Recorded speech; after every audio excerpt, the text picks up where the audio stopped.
자, 이제 우리 성도님들 같이 말씀을 나누도록 하겠습니다. 사실은 이제 오늘 종려주일이라 이 어른 설교도 이 종려주일에 맞게 말씀을 준비할까 하다가 가만히 보니까 오늘 예서로서 말씀을 나누지 못하면은 예서로서 말씀을 제대로 우리가 나누지도 못하고 그냥 넘길 것 같더라고요. 이제 딱 이렇게 주관을 보니까요.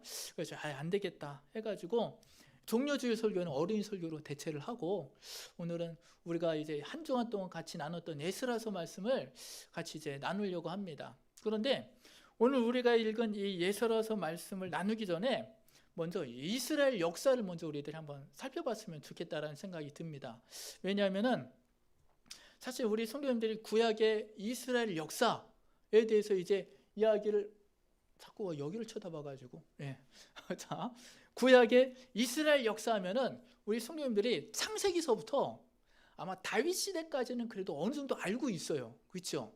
거기는 뭐 하도 많이 이제 설교 시간에 듣고 또 읽기도 하고 성경 공부도 하고 그래가지고 이 창세기에서 아마 다윗 시대까지는 우리 성도님들이 그래도 어느 정도 이제 알고 있는데 그 이후에 이스라엘 역사 그게는 어떻게 됐지? 이스라엘이 이렇게 두 조각 난 거 혹시 아시나요? 북이스라엘과 남유다로 나눠진 건 아시죠? 그 이후에 왕정 역사. 그게 또 멸망을 당했잖아요. 멸망당한 다음에 이스라엘이 어떻게 됐지? 그 이후의 역사에 대해서는 사실 많은 성도들이 잘 몰라요.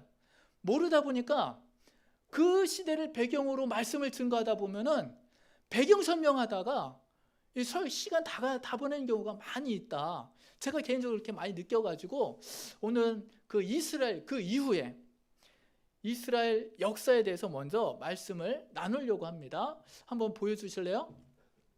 어제도 제가 아주 열심히 아주 되지도 않은 그냥 실력 가지고 열심히 이제 만들어 봤습니다. PPT를요. 보면은 그 이후에 이스라엘이 남유다죠. 남유다가 BC 586년에 바벨론에 의해서 멸망을 당하죠. 여기까지는 다 알고 있습니다.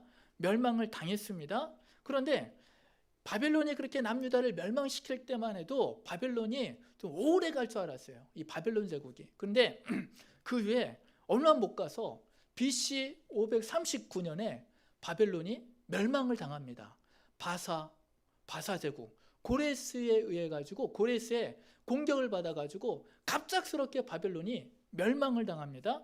근데 그 이후에 무슨 일이 있었느냐? 539년에 바벨론이 멸망을 당하고 그 이후에 538년에 바사왕 고레스가 하나의 칙령을 내려요. 그 칙령 내용이 에스라서 1장 1절 말씀에 나옵니다. 1장 1절 이후에 그 칙령의 내용이 뭐냐면은 유다를 해방시켜주는 거예요. 바벨론의 포로로 있던 그 유다 포로민들을 해방시켜줍니다. 너희들 이제 노예 아니야. 다시 예루살렘으로 돌아가도 돼. 그렇게 해방을 시켜줍니다. 그리고 예루살렘에 가서 성전도 지어. 성전 지을 돈 내가 대줄게. 그리고 성전 보물 바벨론 시대 때 다 빼앗겼던 거 그것도 다 돌려줍니다. 고레스 왕이 그렇게 은혜를 베풀어 주는 거예요. 성경은 그게 뭐예요? 예레미야가 예언했던 그 70년 후에 하나님께서 회복시켜 주시겠다는 그 예언이 성취되어지는 거죠. 고레스 왕에 의해 가지고 그 예언이 성취되어졌습니다. 돌아왔습니다. 538년에 1차 포로가 귀환을 해요. 그때 그 지도자가 누구냐? 스룹바벨. 이게 글씨가 너무 작은가요? 안 보이나요? 다음부터는 좀 더 크게 글자를 만들겠습니다. 자, 538년에 포로가 1차 귀환을 합니다. 이때 지도자가 스룹바벨이 이제 주도를 해가지고 귀환을 하는데 귀환하자마자 1차 포로민들의 목적은 뭐예요? 와가지고 가장 먼저 뭘 하는 거였죠? 고레스가 가서 뭐부터 하라고 그랬죠? 뭘 하라고 그랬죠? 성전. 예루살렘 성전을 다시 지으라고 그랬잖아요. 그래서 오자마자 538년에 오자마자 성전을 이제 다시 짓기를 합니다. 그런데 538년에 다시 짓기 시작했는데 언제 완공했느냐? 그 뒤에 보니까 BC 515년, 약 한 23년 정도, 23년, 24년 이후에나 성전이 완공이 돼요. 1차 포로 귀환에서부터 이 성전이 완공되기까지 그 이야기가 어디에 기록되어 있느냐? 보니까 에스라서 1장에서 6장까지가 그 이야기입니다. 한 주간 우리가 묵상했던 그 내용이 그 내용이에요. 근데 이 기간 동안의 기간이 뭐예요? 538년에서 515년 사이의 이야기입니다. 이게 뭐 1, 2년 이야기가 아니라 24, 5년 정도 긴 기간을 이제 다루고 있는 것입니다. 그리고 나서 에스라서 7장서부터는 그 주인공 에스라가 2차 포로 귀환 자들을 데리고 귀환을 해요. 이때가 언제냐? BC 458년. 시간상 많이 이제 차이가 납니다. 1차 포로 귀환이 있은 다음에 80년의 세월이 흐른 다음에 2차 포로 귀환이 온 거예요. 그러니까 굉장히 오래됐죠. 그러니까 6장에서 7장은요, 굉장히 그 사이의 공백이 굉장히 큽니다. 예. 오랜 시간이 지난 다음에나 이제 2차 포로 귀환이 이루어져요. 그 이야기가 에스라서 7장에서 10장까지 이제 그 이야기가 나와 있어요. 그런데 이 에스라서에 나오진 않지만은 사실 포로 귀환이 3차에 걸쳐서 이루어집니다. 2차는 에스라가 이제 주도를 해서 데리고 왔어요. 그럼 3차는 누구죠? 3차? 에스라서 다음이 성경 다음이 뭐죠? 에스라서 그 다음이 뭐죠? 느헤미야서죠. 3차 기한은 BC 444년에 느헤미야가 유다의 총독으로 임명을 받으면서 그때 포로민들을 또 데리고 마지막으로 귀환을 하게 됩니다. 역사적으로 그렇다라는 거예요. 그 중에 오늘 우리가 같이 살펴보는 말씀은 에스라서 6장을 살펴봤잖아요. 6장을 읽지 않았습니까? 그래가지고 오늘은 이 1차 포로 귀환에서 성전이 완공되기까지 이 기간의 이 말씀을 오늘 우리가 같이 나누려고 합니다. 그러면은 그 과정을 다시 한번 또 정리를 해드릴게요. 1장에서 6장 말씀을 간단하게 정리를 해드리면은 1장에서 3장까지는 그래도 분위기가 좋았습니다. 고레스가 칙령을 해가지고 얘네들 돌아가도 좋다고 얘기하고 거기에 많은 포로민들이 호응을 해가지고 스룹바벨을 중심으로 해가지고 바벨론 포로민들이 돌아왔어요. 그 에스라서 2장에 나오는 그 명단들을 쭉 총합을 해보니까 이때 1차 때 돌아온 포로민들이 약 한 42,360명이 돌아왔습니다. 42,000명 정도가 돌아온 거예요. 돌아오자마자 3장에 보니까 하나님 앞에 제사를 드렸어요. 얼마나 감격스러웠을까요? 그렇죠? 70년 만에 하나님 앞에 제사를 드리는 거잖아요. 제사를 드렸습니다. 그리고 이들의 목적이 뭐였죠? 성전을 다시 짓는 거잖아요. 그러니까 제사가 끝나자마자 바로 성전 공사를 시작을 했어요. 그래서 3장에 보니까 기초 공사를 마치기까지 했다고 나옵니다. 이 3장까지는 그렇게 분위기가 좋았어요. 근데 4장에 이르러서 분위기가 바뀝니다. 어떻게 바뀌느냐? 대적자들이 등장을 해요. 성전 공사를 방해하는 세력들이 등장을 하게 됩니다. 근데 학자들은 이 대적자들, 사종에 나오는 이 성전 공사를 방해하는 이 사람들이 누구냐? 학자들은 사마리아 사람들이라고 이야기를 해요. 우리 사마리아 사람들 많이 들어봤죠? 사마리아 사람들이 내려와 가지고요, 이제 방해를 합니다. 그런데 우리가 사마리아 사람 하면은 신약에 나오는 그 이미지들 때문에 사마리아 사람 하면은 굉장히 착하고 좋은 사람들 아니야? 그런 생각을 가질 수 있습니다. 신약에 나와 있는 선한 사마리아 사람들 참 착해요. 선한 사마리안이 있죠. 예수님과 함께 우물가에서 얘기했던 그 여인도 있죠. 참 좋은 이미지로 나오는데 이때 당시 구약에 나오는 사마리아 사람들은 좀 나쁜 이미지, 좀 악인들로 이제 표현이 됩니다. 그러면은 이 사마리아 사람들이 어떻게 해서 생겨났느냐라는 것입니다. 열왕기하 17장 24절 말씀에 보면은 우리 같이 한번 읽어볼까요? 열왕기하 17장, 이것도 글씨가 작은가요? 작은가요? 보이나요? 자, 같이 한번 읽어보도록 하겠습니다. 시작. 아수르 왕이 바벨론과 구다와 아와와 하맛과 스바라임에서 사람을 옮겨다가 이스라엘 자손을 대신하여 사마리아 여러 성읍에 두매 그들이 사마리아를 차지하고 그 여러 성읍에 거주하니라. 아멘. 열왕기하 17장은 뭐냐면은 아수르가 북이스라엘 멸망시켰어요. 멸망시키고 북이스라엘 사람들을 어떻게 했느냐? 아수르 제국 여러 곳에 이 강제 이주를 시켰습니다. 그럼 여기가 비잖아요. 이 빈 땅에 아수르 제국의 다른 이방인 사람들 이곳에 강제 이주를 시켜서 억지로 이곳에 살게 했다는 뜻이에요. 이게 그 말입니다. 아수르 제국 여러 지역에 있는 사람들을 모아다가 사마리아 여러 성읍에 이렇게 살게 놔둔 거예요. 그 사람들이 그 땅을 차지해서 살기 시작했다라는 것입니다. 그러니까 여기 나와 있는 사마리아 사람들은 사실은 이스라엘 사람들은 아니라는 거예요. 이방인들이라는 것입니다. 그런데 이들이 이 사마리아 땅에 살면서 가진 종교 활동이 있어요. 종교적인 모습들이 있습니다. 어떻게 종교 생활을 했느냐? 17장 33절 말씀 같이 한번 읽어볼까요? 시작. 이와 같이 그들이 여호와도 경외하고 또한 어디서부터 옮겨왔던지 그 민족의 풍습대로 자기들의 신도 섬겼더라. 아멘. 이들이 사마리아 땅에 와가지고 어떻게 했느냐? 이 땅에 신이 여호와라는 신이야? 그럼 그분도 우리가 섬겨야지. 섬긴 거예요. 그런데 그뿐만이 아니라 자기네들이 고향에서 믿던 그 신이 있잖아요. 우상. 그 신들도 여기 데리고 와서 같이 믿는 거예요. 하나님도 믿고 우상도 믿고 그냥 완전 난장판이죠. 난장판이 뒤섞여 버린 것입니다. 이것을 학자들은 종교 혼합주의라고 이야기를 해요. 완전히 종교가 뒤섞였다라는 거예요. 이도저도 아니라는 것입니다. 오늘날 따지면은 교회도 갔다가 점집도 갔다가 막 그래 버리는 거예요. 이 사람이 누구예요? 기독교인이에요? 아니면은 불교인이에요? 무속인입니까? 알 수가 없는 거예요.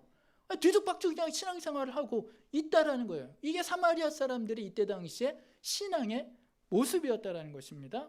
그런 사람들이 사장에 와가지고 이제 유대 귀환민들에게 그러는 거예요. 우리도 여기 성전 공사하는데 우리도 참여하겠다고. 어이구 뭐 기독교인도 아니고 불교인도 아닌 사람들이 와가지고 우리도 교회 짓는데 도와주겠다고 그러면은 난감하잖아요. 게다가 이 유대의 귀환민들 같은 경우는 어떤 사람들이냐? 70년 동안 바벨론 땅에 살면서 거기에 포로로 살면서 바벨론 종교에 동화되지 않았던 사람들이라는 거예요. 거기에서 어떤 어려움이 있더라도 여호와 신앙을 지켰던 사람들입니다. 신앙의 순수성을 지켰다라고 남대로 자부하는 사람들이에요. 그런 사람들이 와가지고 뭐 교회 다니는지 절 다니는지 모르는 사람들이 와가지고 자기네들도 껴달라고 하니까 그걸 껴주겠습니까? 거절을 하죠. 야, 우린 너희랑 같이 성전공사 같이 못해? 우리끼리 할 거야? 다 거절을 합니다. 그러니까 사마리아 사람들 입장에서도 어때요? 기분 나쁘죠? 열받죠? 그래가지고 사장 말씀해 보니까 자신들의 정치력을 발휘해가지고 방해를 하기 시작하는 거예요. 모함을 합니다. 그래가지고 그게 바사왕, 아닥사다 왕 그 귀에까지 다 들어가게 해요. 그래가지고 결국 사장 마지막에 보면은 공사가 중단이 됩니다. 왕이요 공사를 못하게 막아버린 거예요. 중단이 되어버렸습니다. 그 다음에 5장과 6장 말씀해 보면은 5장 1절에 중단된 상태에서 누가 나오느냐?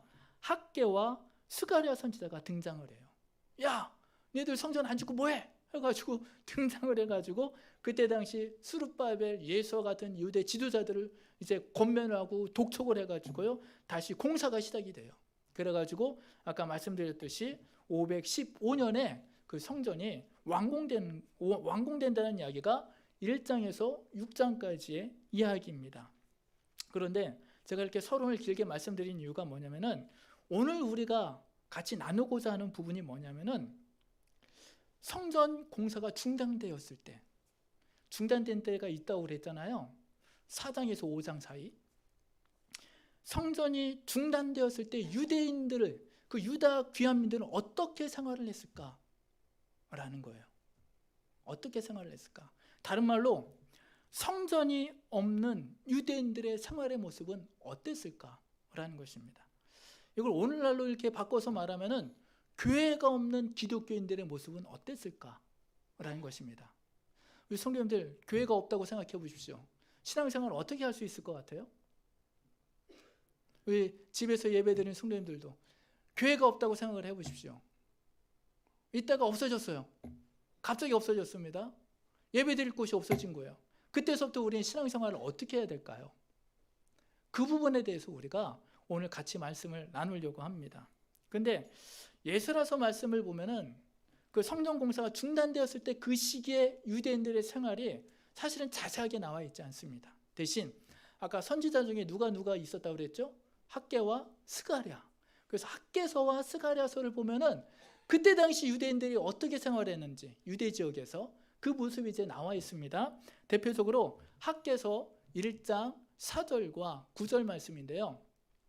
우리 1장 4절부터 같이 한번 읽어보도록 하겠습니다. 시작. 이 성전이 황폐하였거늘 너희가 이때에 판벽한 집에 거주하는 것이 옳으냐. 9절 말씀 시작. 너희가 많은 것을 바랐으나 도리어 적었고 너희가 그것을 집으로 가져갔으나 내가 불어 버렸느니라. 나 만군의 여호와가 말하노라. 이것이 무슨 까닭이냐. 내 집은 황폐하였으되 너희는 각각 자기의 집을 짓기 위하여 빨랐음이라. 아멘. 자, 여기에 보면 물론 이제 학개서 서가서를 읽으면 좀 더 자세히 나옵니다. 근데 이 말씀을 읽어보면은 뭐냐면은 성전 공사가 중단되었어요. 1차 포로민들이 성전 공사를 지키기 위해서, 성전을 지키기 위해서 왔거든요. 고레스가 명령을 했으니까 왕이 왔는데 중단되었습니다. 근데 중단되었다고 아무것도 안 할 수 없잖아요. 거기서 자기들도 살아야 되잖아요. 그러니까 성전 공사가 중단된 대신에 뭘 한 거예요? 자기네들이 거주할 집을 지은 겁니다. 집을 짓고 도로를 정비하고 생업을 위해서 농사를 짓기 시작하고 그 안에서 장사를 하고 무역을 하고 그런 일들을 했다라는 것입니다. 한마디로 성전 공사는 딱 중단되었지만은 그 외에 귀한 민들이 그 유대에 정착하는 일들은 착실히 그 모든 일이 진행되고 있었다라는 것입니다. 그리고 진행되고 어떻게 되느냐? 안정된 생활을 하고 있었다라는 거예요. 한마디로 예배만 안 드렸지 안정된 생활을 하고 있었다라는 것입니다. 이게 무엇을 의미하느냐면요. 물론 처음에는 어쩔 수 없이 성전 공사를 할 수가 없었어요. 어쩔 수 없이 성전이 없는 생활을 했습니다. 그런데 자기 집을 짓기 시작하고 장사를 하고 농사를 짓고 하면서 시간이 지나가면서 성전이 없는 생활이 익숙해졌다라는 거예요. 익숙해지고 이렇게 생활해 보니까 어때요? 이것도 살만하네. 괜찮네. 그렇게 되어버린 것입니다. 그러면서 20년 가까이, 아니 20년이 넘게 성전 공사를 짓겠다라는 마음을 갖지를 않은 거예요. 왜? 성전이 없이도 이렇게도 잘 살 수 있는데, 안정된 생활을 할 수가 있는데, 그렇죠? 비슷하지 않습니까? 우리가 코로나가 처음 터졌을 때에 예배 못 드리면 어떻게 하지? 다 걱정을 했어요. 예배 여기 나와서 예배 드리지 못하면 어떻게 하지? 이거 되지는 거 아니야? 다 염려했습니다. 예배 드리기가 힘들었어요. 주일 예배는 겨우겨우 한 번씩 드렸고요. 기도회, 큐티 모임, 제자훈련, 전도 2년 반 동안 거의 없었습니다. 모든 것이 중단이 되었어요. 그런데 그 사이에 우리가 예배만 안 드렸지 그 외 일상들은 다 하고 있잖아요. 그렇죠? 직장도 다니죠. 가족들이랑 식당도 갑니다.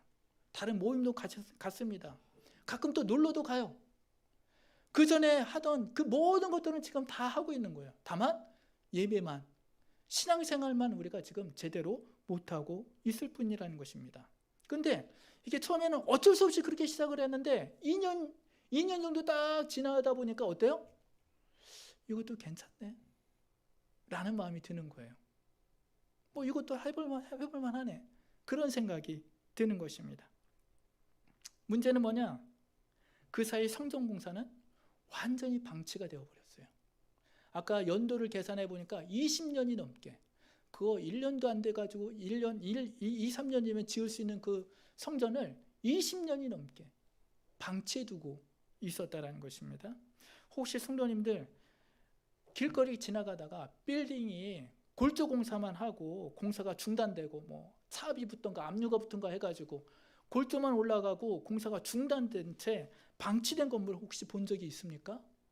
흉물입니다. 흉물. 얼마나 보기 싫은지 몰라요. 효성동에요. 아직도 그거 있을 거예요. 차압 붙어가지고 20년 가까이 골조만 올라간 상태에서요.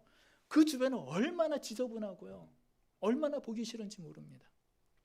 성전이 지금 20년째 그러고 있었다라는 거예요.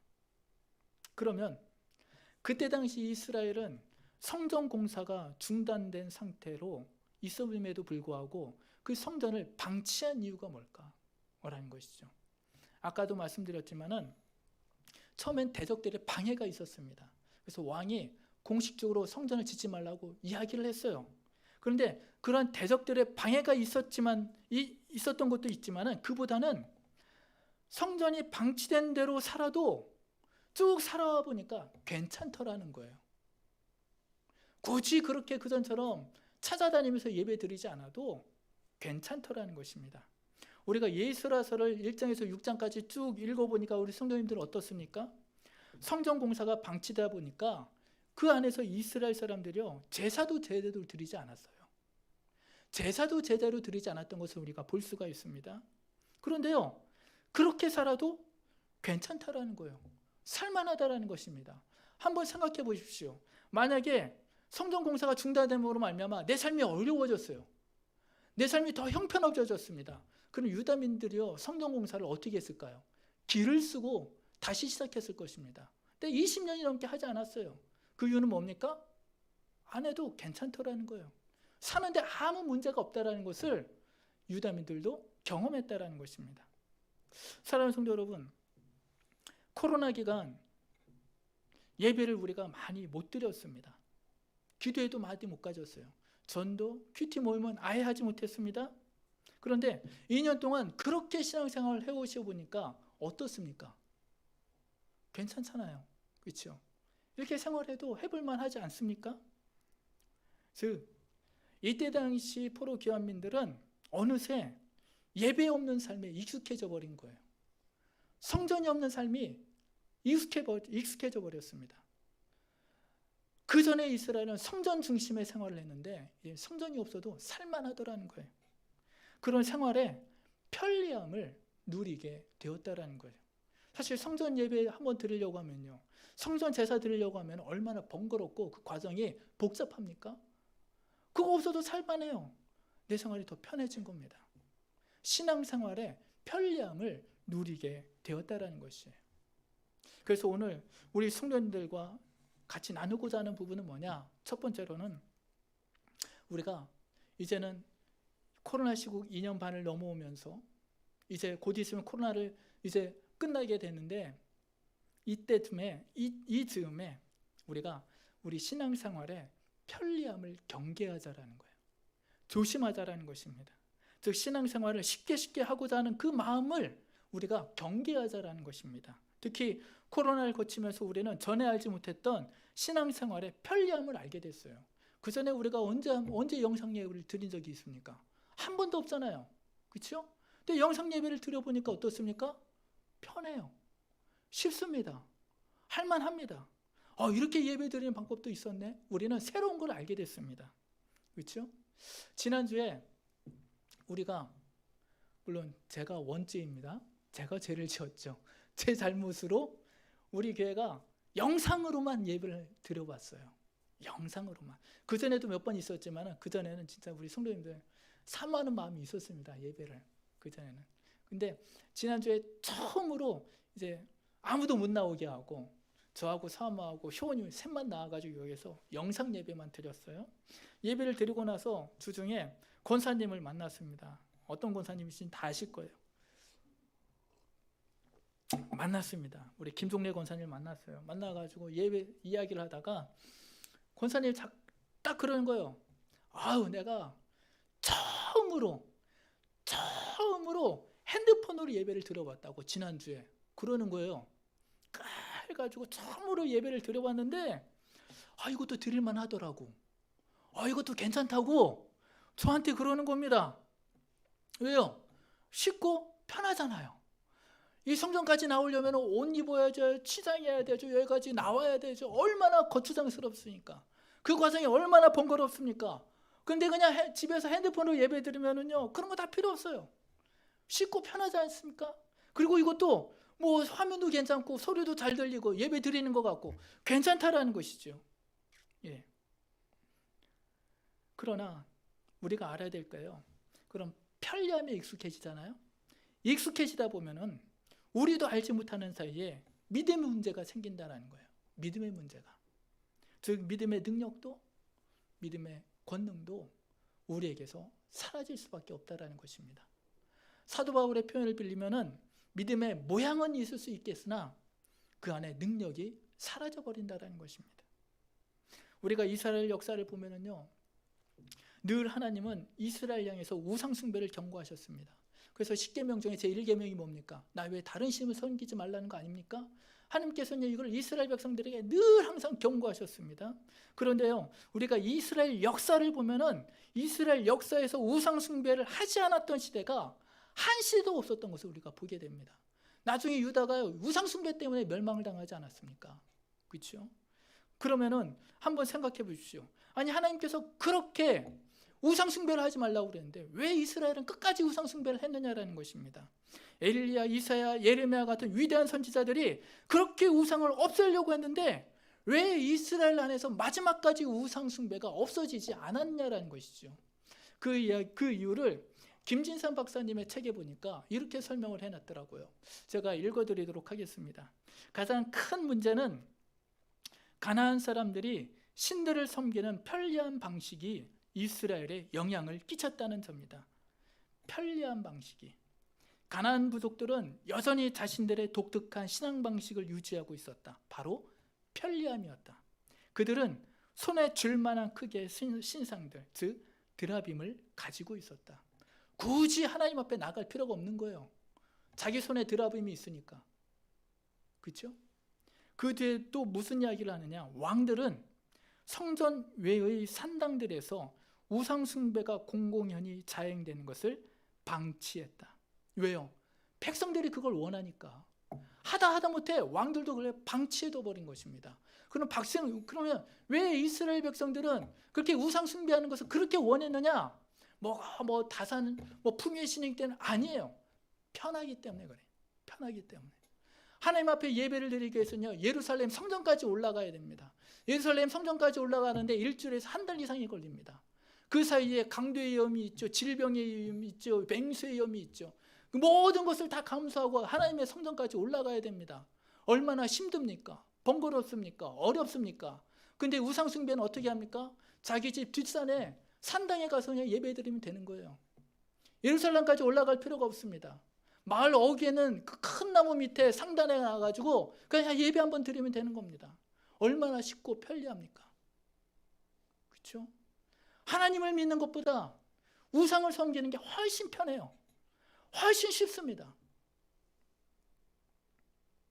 그러나 우리가 알아야 될 게 신앙생활은 쉽고 편하게 하는 게 아니라 제대로 바르게 해야 되는 것임을 깨달으시기를 바라겠습니다. 이때 당시 귀한 공동체는 성전 공사를 중단하게 되면서 그 전에 알지 못했던 신앙생활의 편리함에 익숙해져 버렸습니다. 그러다 보니 20년이 넘도록 성전 공사를 재개할 생각조차 하지 못했던 것을 우리가 보게 됩니다. 그러면은 이때 그럼 우리는 어떻게 해야 될까라는 것이죠. 그때에 우리는 다시 한번 말씀에 귀를 기울이고 그 말씀에 순종할 수 있어야 될 줄로 믿습니다. 에스라서 5장에 보니까 학개와 스가랴가 나와가서 중단된 성전 공사를 다시 하라고 촉구를 합니다. 예언을 했습니다. 그 예언의 말씀을 듣고 스룹바벨을 비롯한 이스라엘은 그 학개와 스가랴 선지자들의 예언을 듣고 깨닫습니다. 그리고 그 말씀에 순종하여서 공사를 다시 시작했던 것을 우리가 보게 됩니다. 물론 순종했을 때 두려움도 있었을 것입니다. 왜냐하면 그 전에 대적자들의 방해가 있었잖아요. 그들의 모함이 있었습니다. 지금 왕이 그 성전을 하지 말라고 중단시킨 상황입니다. 그 상황에서 성전을 다시 짓기 시작하면은 어떤 상황이 벌어질지 몰라요. 두렵습니다. 불안합니다. 그리고 이번에도 역시 성전 공사를 다시 시작했을 때에 에스라서 5장 3절에서 5절 말씀을 보니까 그 성전 공사하는 것에 이의를 제기하는 사람들이 나타나게 됩니다. 너희들 왜 하지 않던 공사를 다시 시작하는 거야? 또 다시 이의를 제기하는 사람들이 나타나게 돼요. 그러나 가만히 보니까 이들은 대적자들이 아니라 모함하려고 하는 사람들이 아니라 객관적으로 그 공사를 지켜보던 사람들이라는 거예요. 그런데 놀라운 것은 뭐냐? 이번에는 그렇게 이의를 제기하는 사람들, 그 사람들 덕분에 결국 성전 공사의 정당성도 얻게 되고요. 나중에는 그때 당시 다리오 왕의 후원을 받아가지고 왕이 밀어주는 거예요. 정당성이 확보되니까요. 다리오 왕의 후원을 받아가지고 오히려 성전 공사를 빠르게 완공하게 되는 것을 우리가 보게 됩니다. 이것을 통해서 우리가 깨닫게 되는 것은 우리가 신앙생활을 하다 보면은 사실 예기치 않은 장애와 어려움이 생기기도 합니다. 그렇죠? 힘든 일들이 발생을 하게 돼요. 그러나 또한 그 반대편에 생각지도 못한 하나님의 도우심, 하나님의 역사가 나타나게 되는 것을 우리가 보게 됩니다. 그 하나님의 역사를 경험하기도 한다는 것을 우리가 다시 한번 깨닫게 됩니다. 그러면 그렇게 하나님의 역사를 경험하는 방법이 무엇입니까? 오늘 말씀해 보니까 그 하나님의 말씀에 순종했을 때, 우리가 하나님을 믿는다고 하지만은 사실은 그 말씀에 순종하지 못할 때가 많이 있습니다. 그런데 그거 아십니까? 종교개혁가 마틴 루터는요, 믿음과 순종을 동전의 양면이라고 표현을 했습니다. 하나의 동전의 양면이라는 거예요. 그렇죠? 그러니까 믿음과 순종은 같은 거예요. 다른 게 아닙니다. 믿는다면서 그 말씀에 순종하지 않는 거, 그거는 믿는다라고 할 수가 없다라는 것입니다. 그래서 야고보 사도는 이것을 행함이 없는 믿음은 죽은 것이다 라고도 표현을 했습니다. 이 마틴 루터의 말을요, 팀 켈러 목사님이 인용을 하셨는데요, 거기에 보니까 이렇게 표현되어 있습니다. 우리는 믿음만으로 구원을 받았다. 하지만 우리를 구원하는 그 믿음은 결코 홀로 있는 것이 아니다.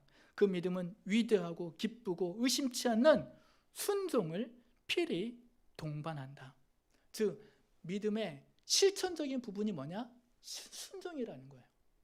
내가 하나님을 믿었을 때 나오는 행동이 뭐냐? 순종이라는 것입니다. 믿음과 순종은 결코 다를 수가 없다라는 거예요. 동전의 양면과 같다라는 것입니다. 사랑하는 성도 여러분, 하나님을 믿으십니까? 그러면 그 말씀에 순종하시기를 주의 이름으로 축원드리겠습니다. 그러면 왜 우리가 하나님의 말씀에 순종해야 되느냐? 순종이 기적을 만들기 때문에 그렇습니다. 그렇지 않습니까? 법궤를 맨 제사장들이요, 그 말씀에 순종하여서 요단강에 발을 담궜을 때에 요단강 그 물이 갈라지는 그 기적을 경험할 수가 있었습니다. 그리고 나아만 장군이 그 말씀에 순종하여 그 요단강 물에 7번 몸을 담궜을 때에 나병이 낫는 기적을 경험할 수 있었던 것을 우리가 보게 됩니다. 순종하지 않았다면 경험해 보지 못할 기적들입니다. 오늘 이스라엘도 마찬가지입니다. 두려움도 있었고 불안한 마음도 있었지만은 말씀에 순종하여 성전 공사를 다시 시작했을 때에 예기치 않은 도움을 받게 되는 거예요. 예기치 않는 후원을 받게 됩니다. 하나님의 역사를 경험하게 되는 것을 오늘 말씀을 통해서 우리가 깨닫게 됩니다. 사랑하는 성도 여러분, 순종이 성도의 삶에 기적을 만듭니다. 믿음으로 그 말씀에 순종하며 살아가실 수 있는 우리 사랑하는 성도들 되시기를 주님의 이름으로 축원드리겠습니다. 말씀을 마치겠습니다. 우리는 지금 그 어느 때보다 이기 문명이 발달한 시대에 살아가고 있습니다. 그러다 보니까 누구보다도 더 쉽고 편리한 삶을 살아가고 있습니다. 우리 앞선 세대, 그 앞선 세대보다 우리는 훨씬 편리한 삶을 살아가고 있어요. 교통, 통신 등의 발달로 우리 집안 살림서부터, 그렇죠? 자동화된 게 얼마나 많이 있습니까? 집안에. 집안 살림서부터 직장 생활, 친구들과의 만남도 더 쉬워졌습니다. 더 편리하게 그 모든 것들을 누릴 수가 있습니다. 한 가지 예를 들어보면요, 제가 어렸을 때는 그랬습니다. 누구한테 돈을 보내려고 하면은요, 돈을 붙이려고 하면은 꼭 은행에 갔어요. 그때는 ATM기도 없었습니다. 제가 초등학교 다닐 때는요. 그러면은 온라인으로 붙인다 하더라도 어떻게 해야 돼요? 은행 창구에서 그 기다리는 줄을 기다려가지고요, 거기 기다렸다가 30분이고 1시간이고 기다렸다가 거기서 돈을 붙여야 됐습니다. 요즘엔 돈 붙이려면 어떻게 해야 돼요? 핸드폰 열고요, 몇 번만 누르면은 돈이 그냥 가요. 얼마나 쉽고 편한지 모르겠습니다. 그러다 보니 우리 신앙생활도 더 쉽고 더 편리한 방법을 찾게 되는 것 같아요. 그러나 앞서도 말씀드렸지만 믿음은 쉽고 편리하게 하는 게 아니라 제대로 바르게 하는 것임을 다시 한번 기억하시기를 주의 이름으로 축원드리겠습니다. 그러기 위해서 우리는 어떻게 해야 되느냐? 보다도 그 말씀에 귀 기울이시기를 바라겠습니다. 그리고 그 말씀에 순종하실 수 있는 우리 성도님들 되시기를 축원드리겠습니다. 말씀에 순종한다는 게 우리를 번거롭게 하고 때로는 어려울 수도 있습니다. 그럼에도 우리가 순종해야 되는 이유는 순종이 우리 삶 가운데 기적을 만들기 때문에 그렇습니다. 사랑하는 성도 여러분, 하나님의 역사, 하나님의 기적을 경험하고 싶으십니까? 그러면은 편리함보다는 순종하는 삶을 선택하시기를 바라겠습니다. 그래서 그러므로 말미암아 매일 하나님의 역사를, 그 베푸시는 기적을 날마다 삶 속에서 경험하실 수 있는 우리 한뜻교회 모든 성도들 되시기를 주님의 이름으로 축원드리겠습니다. 기도하겠습니다. 사랑의 주님, 감사합니다. 오늘도 우리에게 좋은 날, 복된 날 허락하여 주시고, 오늘도 이렇게 성전에 모여서 또한 각 예배의 처소에서 주님 앞에 예배로 영광 돌리게 하여 주심을 감사합니다. 오늘 말씀을 통하여서 지난 코로나 2년 동안 알게 모르게 우리 삶 가운데에, 우리 믿음 가운데에 더 편해지고 싶은 마음, 더 쉽게 믿고 싶은 마음이 있었음을 다시 한번 고백합니다. 주님, 이제는 그런 모든 것들 다 떨쳐버리게 하여 주시옵시고, 정말로 주님 앞에 바르게 더욱더 제대로 믿음 생활을 해나갈 수 있는 우리 한뜻교회 성도들 되게 하여 주시옵소서. 그러기 위해서 주의 말씀에 더욱더 귀 기울이게 하여 주시옵시고, 그 말씀에 아멘으로 순종함으로 말미암아 날마다 주님께서 베풀어 주신 그 기적들, 그 섭리의 역사들을 경험하며 살아가는 은혜가 넘치는 우리 한뜻교회 모든 성도들의 삶이 될 수 있도록 축복하여 주시옵소서. 이 모든 말씀 사랑이 많으신 예수님의 이름으로 기도합나이다. 아멘.